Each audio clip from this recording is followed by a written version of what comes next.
नासिम peoples party जी अॻवान शाज़िया मरी चयो आहे त अरिड़हीं तरमीम अवाम जे मुफ़ादनि वटां आहे, उन ते का बि सौदेबाज़ी नथी थी सघे। सूबनि खे मिलियल अख़्तियारनि ताईं पोइते हटणु मुमकिन बि न हूंदो। शाज़िया मरीड चवणु आहे त 27वीं तरमीम जे हवाले सां काफ़ी वक़्त खां ॻाल्हियूं हलनि पयूं। हुकूमत हाणे पीपल्स पार्टी सां राब्तो कयो आहे ऐं हिमायत घुरी आहे। हिन वधीक चयो आहे त 27वीं तरमीम जे हवाले सां हुकूमती प्रोपोज़ल पीपी जे सीएसी में रखियो वेंदो ऐं सीएसी में उन हवाले सां फ़ैसिलो कयो वेंदो।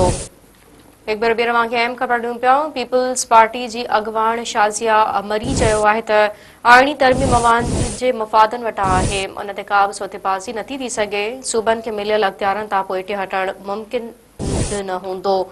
शाज़िया मरी जो चवणु आहे त 27वीं तरमीम जे हवाले सां काफ़ी वक़्त खां ॻाल्हियूं हलनि पयूं। हुकूमत हाणे पीपल्स पार्टी सां राब्तो कयो आहे ऐं हिमायत घुरी आहे। हिन वधीक चयो आहे त 27वीं तरमीम जे हवाले सां हुकूमत प्रोपोज़ल पीपी जी सीएसी में रखियो वेंदो ऐं सीएसी में उन हवाले सां फ़ैसिलो कयो वेंदो।